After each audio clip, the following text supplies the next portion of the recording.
Bonjour, je m'appelle Zachary, j'ai 17 ans. Matteo.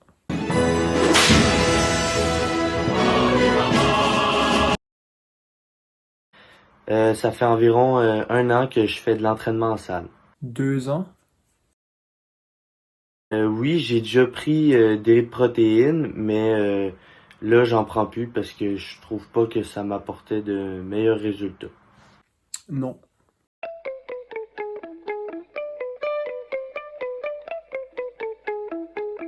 Il est vrai qu'une sous-consommation de protéines est mauvaise pour notre corps, puisque les acides aminés sont des molécules importantes à la régénération des muscles et des tissus, comme nous l'avons mentionné plus tôt. On pourrait alors penser que l'excès de protéines n'a aucun impact, mais au contraire, cette surconsommation a des répercussions aussi grandes, si ce n'est pas plus grande, que la sous-consommation de protéines. En effet, la décomposition des protéines en acides aminés dans l'intestin crée de l'ammoniac, un produit toxique pour l'organisme. Nous sommes capables de faire circuler seulement 5 mg d'ammoniac dans notre corps à la fois. Il y a donc 2 façons d'éliminer ce composé chimique, soit par le foie ou les reins. Mais la consommation excessive de protéines fait en sorte que le taux d'ammoniac dans notre corps est très élevé et ne peut plus être naturellement éliminé par le foie. Cela surcharge donc les reins et à long terme, ceux-ci réagissent très mal à l'ammoniac, causant des inflammations, des insuffisances rénales ou, dans des cas extrêmes, le cancer du rein. L'apport trop grand en protéines dérègle aussi le pH dans notre corps et augmente son acidité.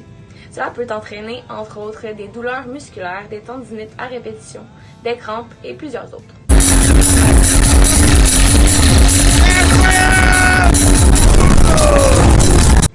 Ainsi, une consommation trop grande de protéines peut être très mauvaise pour la santé. On ne dit pas du tout d'arrêter de consommer des protéines puisqu'elles sont essentielles au bon fonctionnement de notre corps, mais de déterminer quelle quantité maximale vous devriez consommer par jour. Selon une étude, la quantité de protéines que nous devrions prendre pour un bon développement des muscles, sans risque pour la santé bien sûr, serait entre 2,2 et 2,5 g de protéines par kilogramme de masse corporelle. De nos jours, l'apparence est beaucoup plus importante qu'elle l'était auparavant. De ce fait, plusieurs personnes décident de vouloir prendre de la masse musculaire pour mieux paraître. Mais certaines de ces personnes vont prendre des suppléments en protéines en pensant que ça va leur faire prendre de la masse beaucoup plus facilement. Mais est-ce vraiment le cas? Tout d'abord, avant de s'attarder sur la question, il serait important de se demander comment un muscle se développe. En fait, le développement de ceux-ci se déroule chez les fibres musculaires. Ce sont des petites parties qui constituent le muscle et qui servent à la contraction de ceux-ci. Ils sont constitués de protéines. En fait, le développement du muscle est très contre-intuitif. Pour faire grossir un muscle, il faut d'abord le détruire.